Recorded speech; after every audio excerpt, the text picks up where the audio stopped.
joining us now is Austin Collinsworth. Always a pleasure to talk with you. And Coach just said, I'm sure you didn't hear this, that you play so ferociously that they can't let you play every play.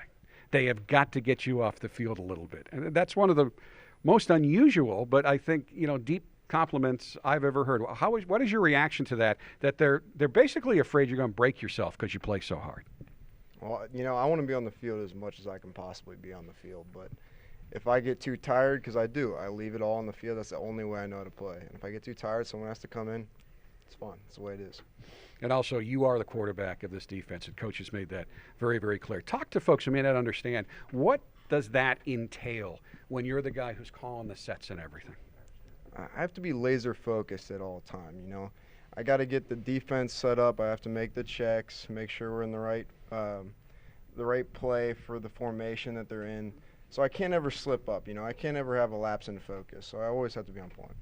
Now, you're kind of bringing Max Redfield along as well. Very talented player who found, like I think you all do, that regardless of how good you are in high school, it's a little different up here.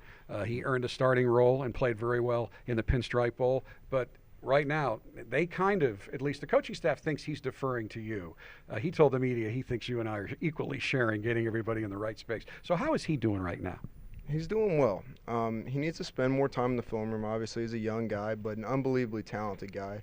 He picks it up quickly, and I think once he gets him put in games, he's going to play good football. You were both an offensive and defensive star in high school. Talk about that transition, because when you get to college, it usually gets to a point where you lock in on one side or the other. How's the transition been for you? Do you miss going out and catching passes? You know what? The only thing I miss is playing running back. I loved playing running back in high school, but playing defense in college is so much different than high school. You play defense in high school, you're just running around, looking at the quarterback, making plays. You got to be in the right spot at all times in college. Everything is so fine point detailed, and you got to be in the right spot every time, otherwise you're going to screw up the defense. Now, certainly we don't want you to give away any schemes or anything, but how different? There's a lot of talk about the different defensive schemes under Coach Van Gorder as compared to what you were playing last year. How different is it this year? I would say in general it's just more aggressive. We're always playing. I'm playing a lot more on the line of scrimmage than I ever did in Diaco's defense. Both great defenses, but I'm having a lot of fun in Van Gorder's.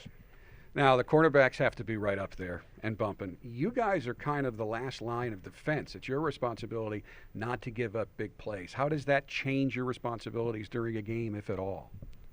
That's really similar to last year, but you're right.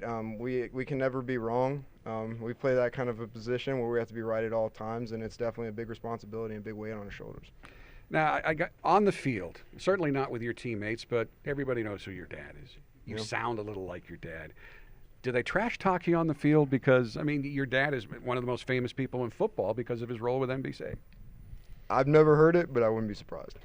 I wouldn't be surprised if we caught a little bit this year.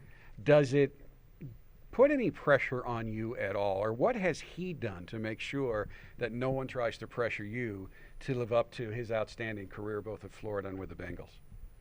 He's always just been so supportive of me, and he always told me, if you don't want to play football, don't play football. I don't care. Do what you want to do. And that's just it's been great to have a guy that's so supportive and non-pressuring my whole life.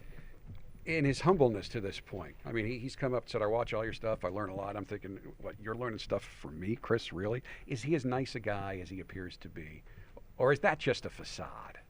He's a nicer guy than he appears to be. He's the best guy I know. You have graduated already from the University of Notre Dame. You've got a degree in finance. You're now an MBA candidate. Does it feel any different to playing football knowing you already have your degree? It's nice, but now I'm chasing another degree, and it's a big one too. So no lapse in the academics. I'll tell you that. I got to stay focused on and off the field, and there's not really any free time this offseason, but I'm ready for it.